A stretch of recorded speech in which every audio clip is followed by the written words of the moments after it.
Saan na ba yung batang yun? I'm gonna try muna si Fred. Baka alam niya kung nasaan. Hi, tita! How's a beautiful day? Hi, Fred. Can I ask you something? Nagkita ba kayo ni Honey or magkasama kayo ngayon? Naku, tita, hindi po kami magkasama. Bakit po? Nawawala ba siya? Yes, kanina ko pa siya kasi hinahanap dito sa buong bahay and then pumunta pa ako na school. And I was trying to call her but she always dropped my call. Naku, tita. Baka naglalabas lang yun ng sama ng loob. Si lately, sobrang sad niya because she found out na may another girl ang daddy niya. Kaya pala pati ikaw malungkot lately. Oh my God, ito yung kinatatakot ko, Fred, na malaman niya. Ay, paano ba to? Alam ko nasasaktan siya ngayon, but Fred, can you help me to look for her? Sige po, tita. I'll do my best. Hanapin ko po and ask na din siguro ko sa mga ibang friends namin. Once na makita ko siya, iuuwi ko po siya sa inyo, okay?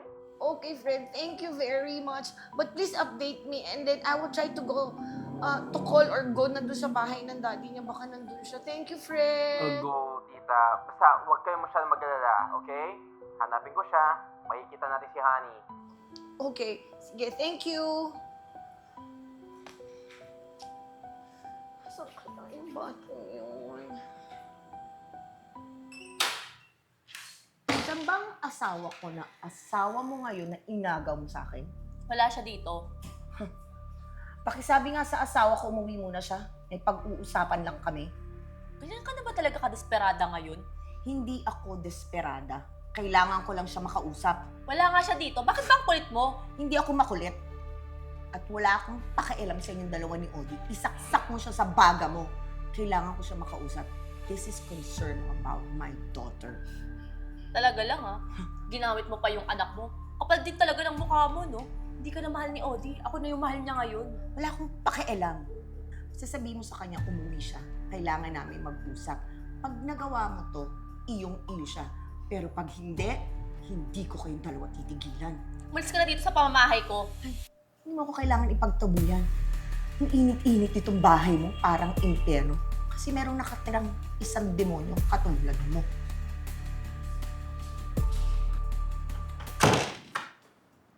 Oh.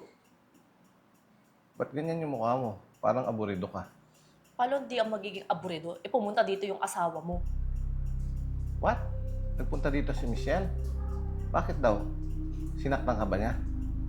Di naman niya ako sinaktan, pero nakakainis lang kasi. Ako na nga yung pinili mo, ayaw na pa rin tumigil. Gusto niya kausapin ka pa daw niya at umuwi ka daw dun muna sa inyo.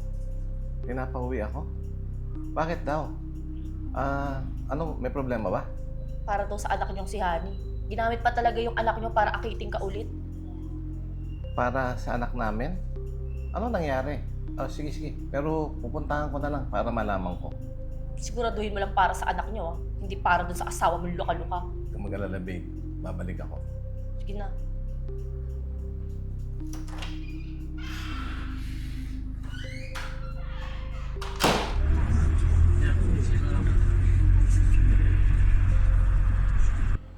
Michelle, sorry, di ako nakapunta ka agad. Alam mo, I realized, and I'm asking myself dati, saan ako nagkulang?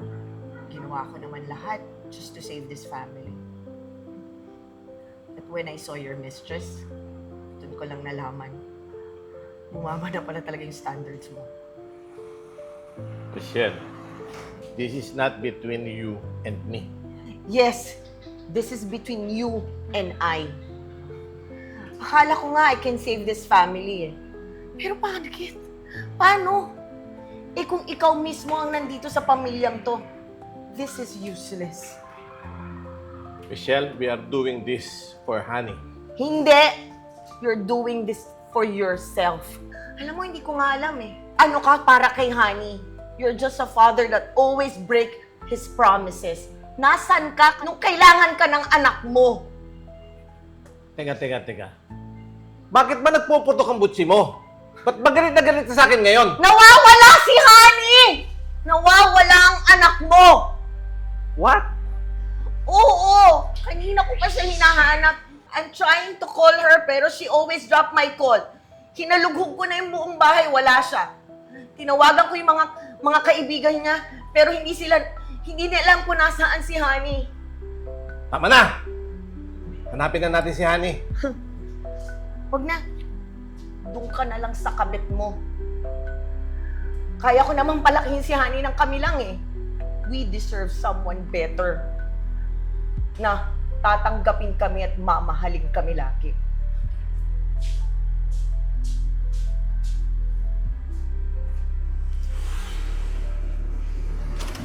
Tita! Dito na kami, honey! Anak! Saan ka ba pumunta? Nag-worried ako sa'yo.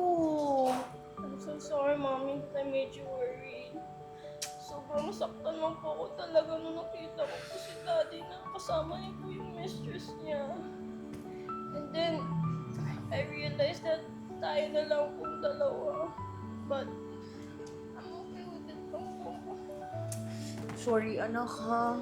Kung I cannot save this family anymore. Okay lang po, Mommy. Kahit hindi na po tayo pinili ni Daddy. Basta, kasama na lang po tayo palagi. Wish mo po, Mommy. I will, anak. Para sa'yo. We will be okay at magiging strong si Mami. Basta, tita, if you need anything, nandito lang po kami, okay? Fred, maraming salamat, ah. You're really a true friend ng anak ko. Naku, tita, kapag nakita ko talaga ang kabit ni Tito, naku! Makikita niyo yung finish him. Ikaw talaga, puro kakalokohan. Pero thank you, ah. Don't worry, anak. We will be okay at magiging masaya tayong dalawa. I promise that. Cheers. Ikaw talaga, thank you.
Wala siya dito.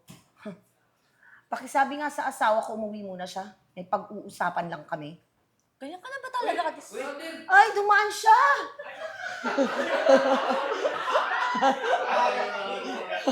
Ay, dumaan siya!